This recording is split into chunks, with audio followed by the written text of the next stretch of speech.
c'est presque une mission de vie chez toi de représenter ton sport.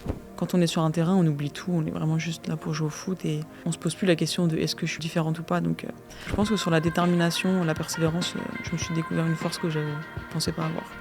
Cette semaine, j'ai la joie de recevoir Elisa de Almeida, défenseuse de l'équipe internationale PSG féminin. Ensemble, nous allons évoquer son parcours, ses moments charnières, sa préparation mentale, mais aussi son rapport au corps. C'est parti pour l'épisode.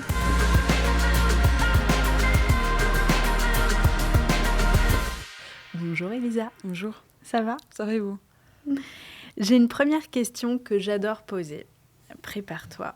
Oula. Elisa, si tu devais te présenter à quelqu'un qui ne te connaît pas, mais, attention, il y a un twist, sans parler de football, tu dirais quoi de toi ?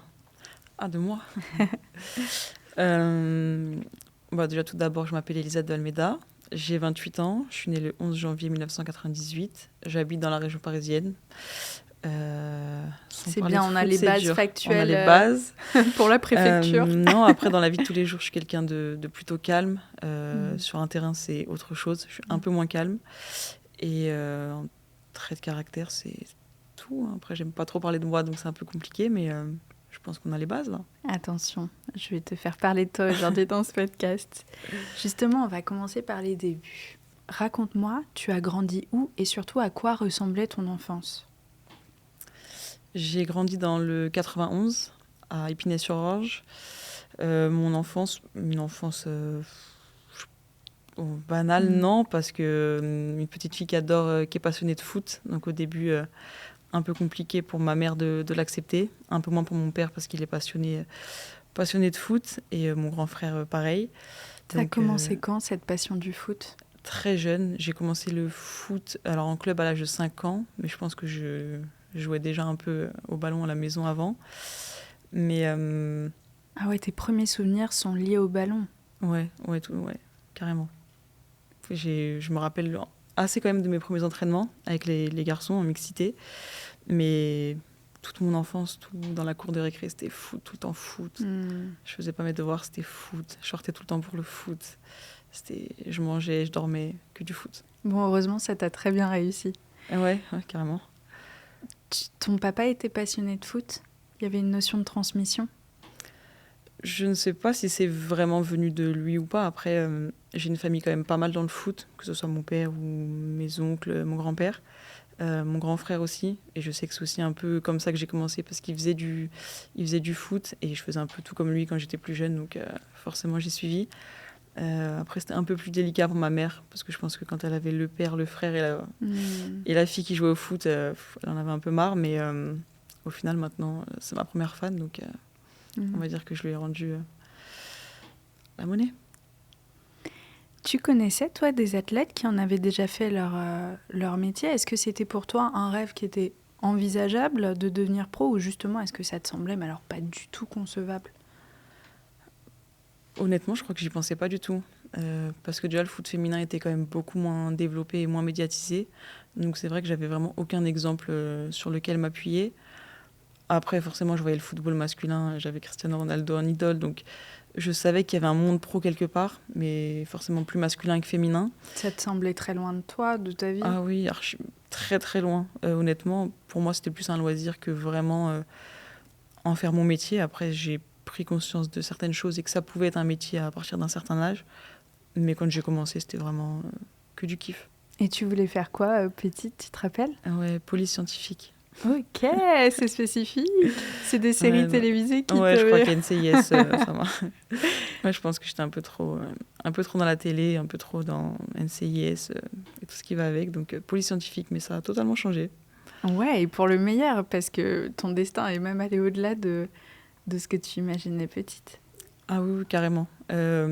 Après, je pense que je réalise pas trop vraiment aussi ce que je vis actuellement. Je pense que je prendrai conscience de tout ça avec du recul après ma carrière.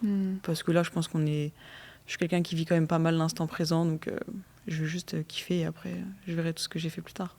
Et tu en parlais de ta maman qui a eu un peu plus de mal que ton papa à accepter cette passion dévorante du football chez toi. Est-ce que tu peux m'en parler ? Tu te rappelles de discussions à la maison ?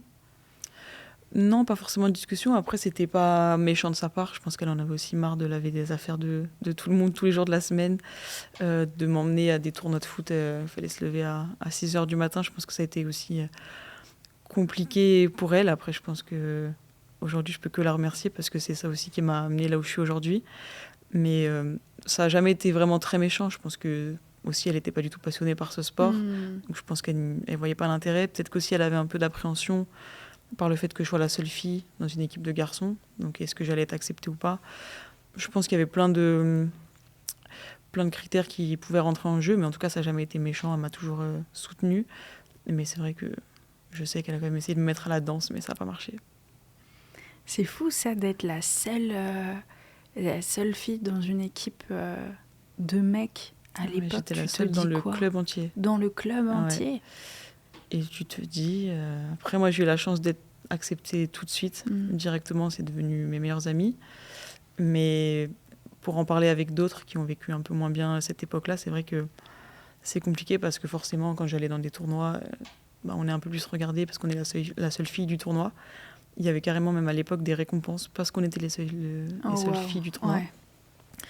Donc quand on est petit, on réalise pas trop, on le prend parce que ça reste une coupe et on est contente. Mais c'est vrai qu'avec du recul, je comprends pas pourquoi on est félicité d'être une fille et de jouer au foot. Enfin, je pense qu'on fait un tournoi comme tout le monde, comme les autres garçons qui sont avec nous. Mais c'est vrai que ça a été...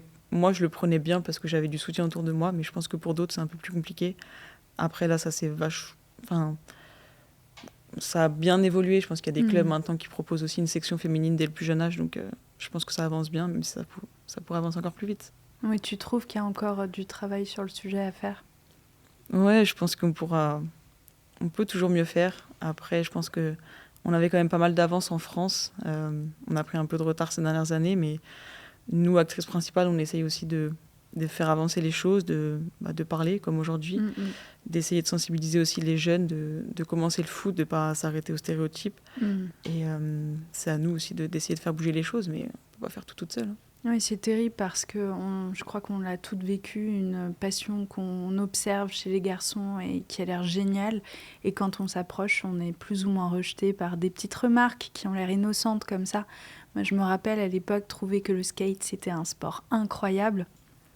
Et puis m'avancer des mecs près de chez moi et qui me disent « Mais surtout, tu t'habilles pas en fille, hein, parce que c'est trop la honte si tu viens et que tu t'habilles en fille. » non. C'est ce genre de remarque qui fait qu'on ne se sent pas à sa place du tout.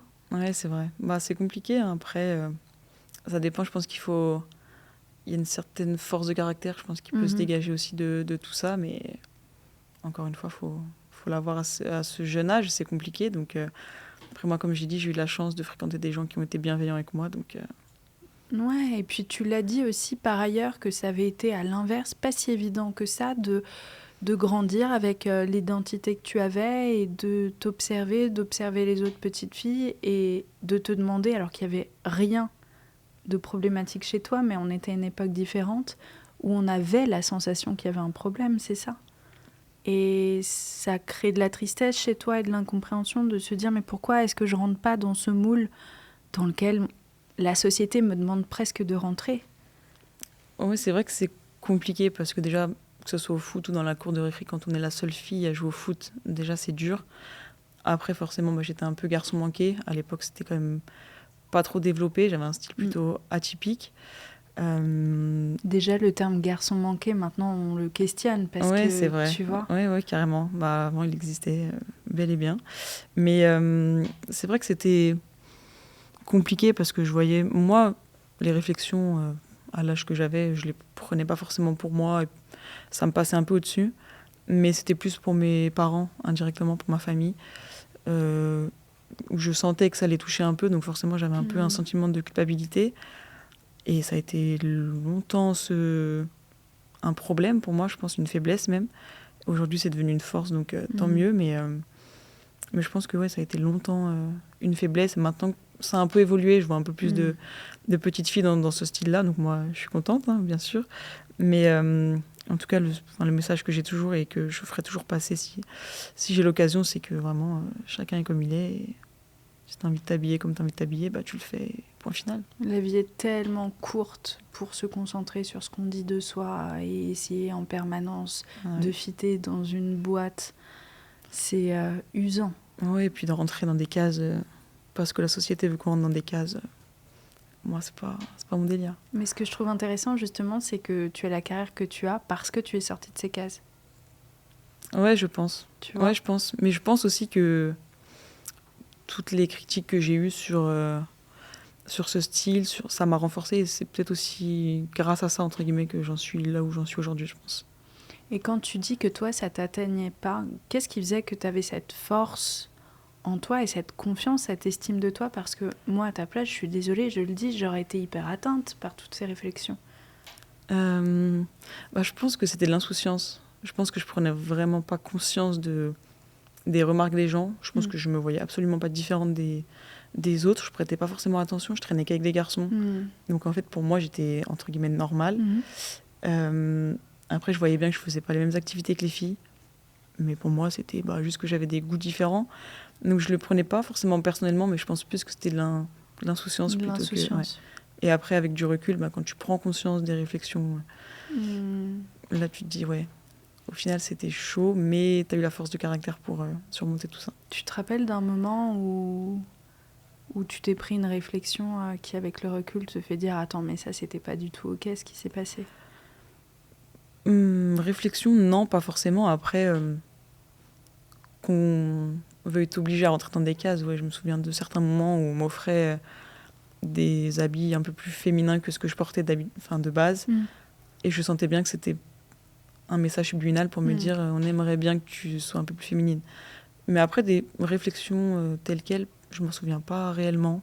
Je comprends cette culpabilité dont tu parles parce que quand on est face à un cadeau comme ça, il y a une double pression. On sent que c'est fait de façon gentille et que l'intention est positive. Et donc on culpabilise de ne pas le recevoir de la bonne manière. Et d'un autre côté, cette culpabilité de pas se sentir du tout là-dedans, quoi. Il y avait de la culpabilité, mais il y avait aussi un peu de... Je dirais pas de haine, mais d'énervement, de se dire... colère. Ouais. Ok, c'est un cadeau, c'est bienveillant et tout ce qui va avec un cadeau. Mais d'un autre côté, ce cadeau, il ne correspond pas forcément. Donc tu te dis... Donc là, la personne qui m'a offert ça ne m'accepte pas réellement. Et c'est des personnes qui, de base, sont de ta famille, qui t'aiment, qui sont censées t'aimer, que toi t'aimes. Donc c'est vrai que c'est un peu plus compliqué. Ça a été dur pour moi de recevoir. Et je pense qu'aujourd'hui, j'ai toujours cette petite appréhension avec les cadeaux parce que je me dis toujours, est-ce que là, je vais recevoir quelque chose qui va vraiment coller avec ma personnalité et la personne accepte réellement ou pas. Maintenant, ça se passe très bien, mais je pense que j'avais deux sentiments, culpabilité et un peu de colère. Ah ouais, je comprends ce sentiment-là, presque l'envie de hurler intérieurement, mais essayer de me connaître moi profondément, en fait. Ouais, c'est ça, carrément. Ça doit rendre ouf de juste être soi-même, et pour cette raison-là, que ce ne soit pas accepté par la société. Ouais, au début, c'est compliqué. Après, je pense vraiment que j'en prenais pas du tout conscience à l'époque. Là, maintenant, je pense que c'est un peu plus développé. Les mentalités, elles ont changé aussi. Donc, je pense que même pour des parents, au jour d'aujourd'hui, ils l'acceptent sûrement un peu mieux que mes parents à l'époque. Mais je pense que ça partait d'un sentiment bienveillant de leur part, d'aussi avoir peur de... Quand on me confondait avec un garçon dans la rue, je sais que ça les touchait eux. Mais aussi... je sais que pour en avoir parlé avec eux, je sais qu'ils se disaient « Purée, mais ils voient pas... la belle petite fille que nous, on voit. » Et donc, je pense que c'est aussi ça. Je pense pas qu'ils l'ont fait méchamment et qu'ils n'acceptaient pas qui j'étais, mais je pense juste que c'était de la bienveillance, malheureusement mal placée. Oui. Mais... Et puis, tu le dis, pas la même époque. Oui, carrément. Les parents ça font date, ce qu'ils peuvent. Ça date, oh là là. C'était tantôt. Jadis. Alors maintenant, on va parler de la pression du haut niveau, parce que ça, c'est vraiment un sujet qui me passionne, c'est comprendre ce qui se passe dans nos têtes, mentalement chez vous pour être capable d'être dans l'excellence sur le terrain et de gérer aussi cette pression hors terrain.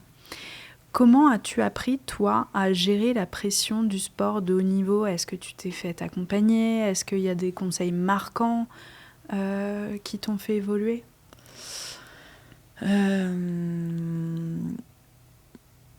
J'ai eu un peu prépa mentale quand j'étais au Pôle France à l'INSEP. Ça se passe comment, la prépa mentale? Un rendez-vous, un On échange. ouvre la porte, on dit Non, bonjour. un échange avec J'ai jamais fait de prépa mentale, moi, il faut m'expliquer. Un échange avec là où le prépa mental en face, tu parles un peu de ce qui va ou ce qui va un peu moins bien, de comment tu te sens sur le terrain, enfin un peu tes problématiques du moment. Et puis il essaie de t'aider, de donner des conseils. Mais je l'ai fait 1 ou 2 ans, je pense. Et après, jusqu'à là, je pense qu'il y a 1 an, je le faisais plus du tout. Et qu'est-ce qui a fait que tu as repris?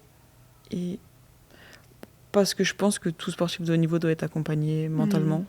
Parce que, au-delà de la performance sur le terrain, parce que je suis quelqu'un, à partir du moment où je rentre sur le terrain, j'oublie que je joue en professionnel. Pour moi, c'est comme si je jouais avec les garçons il y a 15 ans, parce que ça reste du football. Même si on loupe quelque chose, ça reste du football, il ne va rien nous arriver après. Il y a plus grave dans la vie. Donc je pense que j'arrive à, moi, évacuer cette pression comme ça. Ça, c'est un talent. Hein. Mais ouais, je sais pas si c'est un talent. Moi aussi, je te le dis.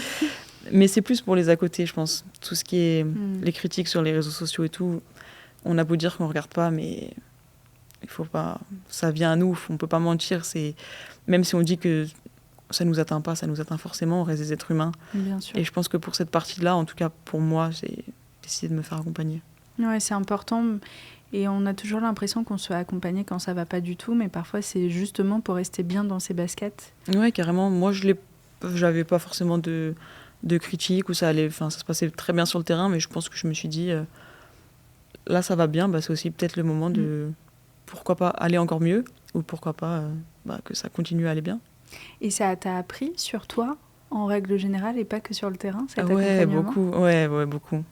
J'ai beaucoup appris sur ma perception des choses, ma personnalité, le pourquoi du comment je réagissais à des situations d'une manière ou d'une autre. Okay. Après, je peux pas tout vous dévoiler, hein, c'est un peu bien secret. Sûr, bien sûr. Mais non, j'ai beaucoup... j'apprends beaucoup parce que j'apprends encore, mais après, j'essaye forcément de développer des choses. Mais moi, en tout cas, ça me sert énormément. Sur la gestion de tes émotions? J'aimerais bien que ça me serve un peu plus. Ok, on note. Non, sur le terrain, c'est vrai que c'est encore un peu plus compliqué. Je peux être frustrée très rapidement. Je déteste perdre. Donc déjà, ça, c'est un peu dur. Après, je pense que ça va un peu mieux. Ça vient d'où, cette frustration, cette colère-là? Est-ce que c'est pas ce qui ressort de l'enfance? Ouais, peut-être. Ouais. Après, ça, c'est mes rendez-vous avec ma prépa mentale. Mais je pense que tout a un lien. Après, je pense qu'aussi, c'est... Mon caractère sur un terrain, c'est que je déteste perdre. Donc je pense que tout mélanger, c'est un mauvais mélange. Donc il y a encore un petit peu de travail en prépa mentale à faire. Ah oui, il y en a beaucoup encore. Mais ta carrière est longue, c'est parfait. Est-ce que tu as déjà ressenti le poids des attentes extérieures ou même personnelles? Est-ce que c'est quelque chose qui te pèse, cette attente d'une carrière comme la tienne? Je suis très exigeante avec moi-même. Donc, je l'ai déjà ressenti, oui. Je pense aussi, même quand on va dans des grandes compétitions avec l'équipe de France, tu sais quand même que tu représentes un pays.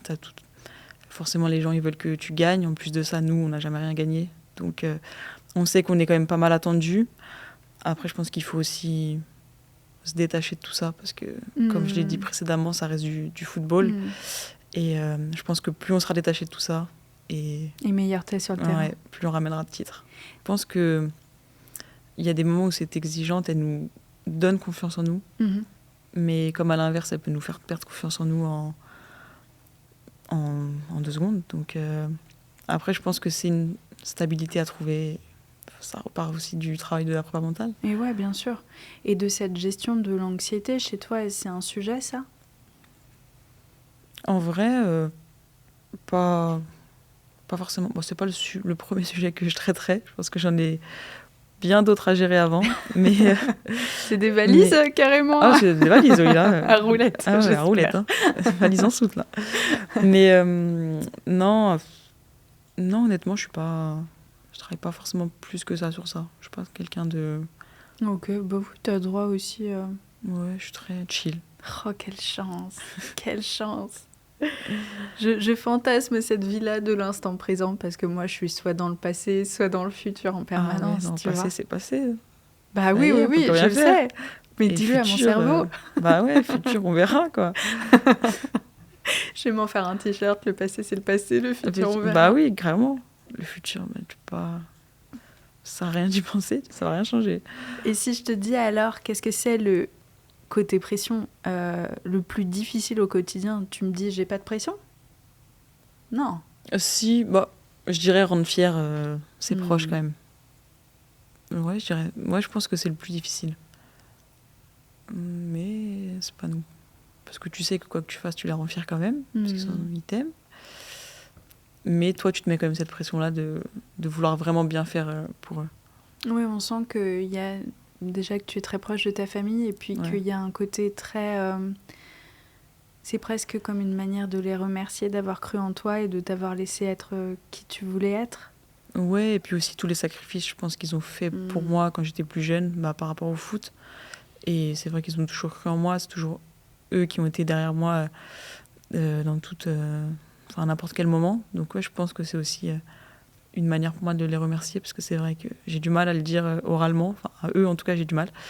Dans une interview, alors j'ai regardé plein d'interviews de toi, et il y en a une qui m'a marquée particulièrement parce que j'ai trouvé que tu avais des paroles qui étaient très dures sur toi. Tu dis dans cette interview-là, petite, j'avais du mal à accepter le fait d'être différente. Ça a longtemps été plus une faiblesse carrément qu'une force. Est-ce que tu peux nous expliquer ce que tu entendais par là, quand tu l'as dit? Une faiblesse carrément? Ouais, faiblesse, parce que je pense qu'au moment où j'ai pris conscience que j'étais différente, je pense que toute la confiance en moi que j'avais petite avec cette insouciance, elle est partie d'un coup. Et cette insouciance. Ouais. Et il fallait tout reconstruire, donc je pense que pendant cette période de reconstruction, c'était plus une faiblesse pour moi qu'une force carrément. Et tu peux nous en parler de cette période-là, parce que je suis sûre que ça a été un moment charnière chez toi, qui sur le coup devait être très déstabilisante, et avec le recul a créé des fondations hyper solides. T'en as pris conscience à quel moment? Raconte-nous. Je pense dans l'adolescence, vers 13-14 ans. Après, je pense ce qui m'a sauvée un peu, c'est le terrain, parce que c'est vraiment l'endroit où je me sens complètement libérée. Et puis quand je suis rentrée aussi au Pôle France, j'ai aussi du coup fréquenté des filles un peu plus garçons manqués comme moi qui aimaient le foot. Donc je pense que ça m'a mis aussi un déclic de me dire, mais en fait t'es pas si différente que ça. Il y a d'autres filles comme toi qui ont la même mentalité que toi, qui pensent pareil que toi, qui font le même sport que toi. Donc je pense que ça a été un déclic. Après, ça restait des filles quand même féminines niveau style. Donc j'étais quand même encore différente sur le style. Mais c'est vrai que là, je me suis sentie du coup différente que sur ça, que sur le style. J'ai fait une fixette assez longue sur ça. Et j'ai eu du mal à vraiment affirmer aussi ce style. Mais maintenant, c'est derrière moi. Et le passé, c'est le passé. Et l'avenir, on verra ça demain. On verra, ouais. C'est intéressant ce que tu dis, parce que oui, avec le recul, dans ce club où tu joues petite, tu es la seule fille. Et c'est là où on se rend compte de l'importance d'avoir des rôles modèles féminins qui pratiquent la même passion que nous, pour se dire, même de manière inconsciente, c'est possible puisqu'elle l'a fait avant moi. Ouais, c'est et vrai. toi, t'avais pas ça à ce moment-là? Non, on n'avait rien, honnêtement. Le football féminin, c'était pas médiatisé. On n'avait rien. Les réseaux sociaux, ça n'existait pas comme aujourd'hui. On n'avait pas vraiment de repères sur vraiment lesquels s'appuyer et se dire, elle a fait ça, donc moi je peux le faire. On n'avait que des modèles, enfin en tout cas pour ma part, que des modèles masculins. Donc je me disais, ok, lui il a fait ça, mais ça reste un garçon, donc moi je pourrais pas le faire. Donc là je trouve que c'est bien aujourd'hui, et je pense que c'est aussi pour ça que je veux autant parler de tout ça, pour aussi aider les jeunes générations, pour essayer aussi d'être un modèle. Après, je suis pas le meilleur des modèles, mais c'est surtout aussi pour ça que je parle aujourd'hui. Ouais, ça te tient vraiment à cœur. C'est presque une mission de vie chez toi de représenter ton sport et de montrer que c'est possible. Ouais, carrément. Mais je pense qu'aussi, en tant qu'athlète de haut niveau, on a des droits et des devoirs. Et je pense que ça fait partie de nos devoirs de montrer que tout est possible, de faire rêver aussi les jeunes, que ce soit garçons ou filles. Et ça, moi, tant que j'ai pas fini ma carrière, je le ferai. Mais ouais, je pense que j'ai eu quand même un peu cette pression de rentrer dans les cases un peu de la société. Après, c'est très stéréotypé. Hein. Ça a un peu changé, mais avant, c'était les garçons bleus, les filles roses. Et ouais, je pense que j'ai eu un peu cette pression de ma famille, plus. Parce que les gens autour, c'était plus... ils allaient potentiellement me confondre avec un garçon, mais ça m'atteignait pas forcément. Parce que c'est mon style, c'est moi qui ai décidé d'être comme ça. Donc, honnêtement, ça me passait au-dessus. Mais je pense que de ma famille, ouais, je l'ai ressenti. Comme je le disais tout à l'heure, je pense que quand on m'offrait des cadeaux, c'était un message subliminal pour me dire on aimerait que tu sois un peu plus féminine. J'ai eu aussi des remarques quand je me coupais les cheveux. Forcément, je pense que quand j'ai coupé les cheveux, au début, c'était pas non plus trop accepté. C'était toujours un peu trop court, c'était toujours un peu... Donc ça a été délicat. Et maintenant... Qu'est-ce qui t'a fait quand même continuer à dire en fait je vais faire ce que je veux parce que c'est qui je suis et tu vois, je suis assez impressionnée par juste ta force de caractère. J'aimerais bien savoir te répondre, mais je ne sais absolument pas. Je pense juste que c'est moi et qu'on peut pas me changer. Honnêtement, on peut pas me mettre un truc de fille, c'est pas possible. Je crois que quand on est ultra authentique, vraiment, tu ne peux pas casser quelqu'un. Enfin, il y a tout cool sur toi. Ah ouais. Vraiment, on peut pas me façonner. C'est la plus grande puissance que tu puisses avoir. Tant mieux, hein, parce que vraiment, c'est impossible. Aujourd'hui, j'ai la sensation que, parce que tu dis, voilà, j'étais comme ça, mais j'ai évolué, j'ai l'impression qu'aujourd'hui, tu te sens libre d'être qui tu es et que tu n'as plus envie de te justifier. Ah ouais, clairement. Ça fait tellement de bien, non ? Ouais, ça fait du bien. Quand t'as, entre guillemets, mais vraiment des guillemets, souffert un peu toutes ces années, ça fait du bien de se dire, je suis comme ça et point final, clairement. Allez vous faire cuire un œuf. Ouais, voilà, exactement, pour être poli, clairement. Ça a été quoi ton déclic, toi, pour en arriver là ? Dans le foot ou en général ? Sur, j'aime pas le mot accepter qui on est, accepter son corps, accepter ses envies, mais tu vois ? Pour lâcher cette pression des autres. Déclic, je sais pas vraiment le moment, mais je pense que ce qui m'a beaucoup aidée aussi, et c'est bizarre à dire parce que je suis vraiment pas trop fan des réseaux sociaux, mais je pense que c'est de voir autant de messages sur les réseaux sociaux par rapport à mon style que les gens valident complètement.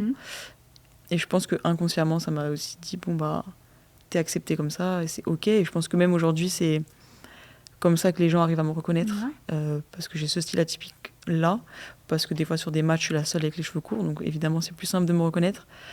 Et je pense que je l'ai pris comme ça. Je me suis dit, mais en fait, c'est ta force. C'est ta DA à toi et les gens, ils te reconnaissent comme ça, donc fonce. T'as tellement raison. Qu'est-ce que le football t'a appris sur toi, sur la persévérance, sur l'échec, sur la discipline ? Il y a tellement de thématiques. Il m'a appris beaucoup de choses déjà sur moi en tant que femme. Je pense que c'est vraiment ce qui m'a le plus aidée aujourd'hui à aussi m'accepter comme je suis. À trouver ta place, ta passion, ta team. Ouais, carrément. Franchement, ça m'a énormément aidée parce que quand on est sur un terrain, on oublie tout. On est vraiment juste là pour jouer au foot et on se pose plus la question de est-ce que je suis différente ou pas. Donc, ça va tout droit. Mais après, je pense que sur la persévérance, quand on a des blessures, on sait que c'est long, il faut pas lâcher. On a forcément aussi des échecs. Donc, je pense que sur la détermination, la persévérance, je me suis découvert une force que je ne pensais pas avoir. Ouais, c'est compliqué quand on enchaîne plusieurs matchs où il y a une défaite, il y a une notion de pression parce qu'on a envie de donner tellement le meilleur de soi, on a envie de rendre les fans fiers. C'est quoi ton mindset dans ces cas-là pour revenir sur le terrain et à nouveau tout donner ? Après ça, je pense que c'est en nous, ça fait partie des athlètes de haut niveau. En plus, dans le foot, on a la chance de, entre guillemets, pouvoir se racheter assez rapidement parce que les matchs s'enchaînent. C'est pas comme les athlètes qui attendent les JO tous les 4 ans. C'est terrible, ça. Je sais pas comment ils font. Franchement, chapeau. Mais nous, c'est vrai que d'une semaine à l'autre, on peut perdre et se rattraper au match d'après, gagner. Ouais, mais tu remets ton titre en jeu à chaque fois. Enfin, il y a un truc comme ça mais moi, je trouve ça... Je pense qu'il y a de l'adrénaline aussi dans ça. Moi, je le prends comme ça, en tout cas. Mais je pense qu'on a plus de de chance de se racheter, je trouve. Enfin, en tout cas, dans le foot, je trouve qu'on a cette chance-là. Après, il faut la saisir. Hein. On parlait de cette notion d'échec, de rebond, ça c'est une thématique que j'adore et qui me passionne. Comment toi, après les différents échecs, blessures, etc. de ta carrière, comment est-ce que tu as pu et su te relever ? Quel est le message que ça t'a enseigné ? Déjà, je pense que ça t'apprend énormément à être patiente. Parce que quand tu es tous les jours en dehors du terrain et que tu vois tout le monde s'entraîner et que toi, tu es au médical, et que tu n'as qu'une envie, c'est d'aller sur le terrain, je pense que déjà, ça m'a fait travailler sur la patience. Et après, je pense qu'il faut que tu arrives à voir le positif dans toutes les situations. Ça t'a appris quoi, le football, de manière générale, sur toi ? Ça m'a appris tellement de choses que... Franchement, mais je pense que ce qui ressort le plus, c'est vraiment la détermination, je pense. Ouais, c'est tellement profond et ça dit beaucoup de toi. La persévérance, la détermination, c'est fou à quel point dans la vie, les gens qui vont le plus loin ne sont pas nécessairement toujours ceux qui vont faire le plus grand exploit tout d'un coup, carrément. Mais ceux qui continuent, qui se relèvent à chaque fois et qui lâchent pas. Si tu parlais à la jeune fille que tu étais, qui jouait au foot avec ses copains dans la cour de récré, qu'est-ce que tu lui dirais avec ton savoir d'aujourd'hui ? Je lui dirais de profiter, de kiffer, qu'il va y avoir des moments plus difficiles que d'autres, mais qu'il faut tout simplement rien lâcher. De garder son insouciance ? Je crois carrément. Que ouais, je pense que c'est le mot du podcast, insouciance. C'est très beau. Et c'est aussi ce qui permet de réaliser ses rêves, parce que quand on se rend pas compte que ça va être compliqué, c'est là où on fonce. Ouais, c'est là, c'est vrai. Il faut pas réfléchir. Et à celles et ceux qui nous écoutent et qui rêvent d'avoir ton parcours aujourd'hui, quel message tu leur transmettrais, même au-delà du football ? De rester eux-mêmes, de s'accepter comme ils sont. Et d'y croire jusqu'au bout. Hein. Je pense qu'il ne faut pas faire trop long pour que ça puisse rentrer dans leur tête, mais je pense que le message principal, ce serait vraiment de rester eux-mêmes. Merci beaucoup, Elisa. Avec plaisir, merci. J'espère que cet épisode de Derrière notre maillot vous a plu. Pour suivre l'actualité du podcast, n'hésitez pas à vous abonner pour ne rien rater des prochains épisodes. On se dit à très vite.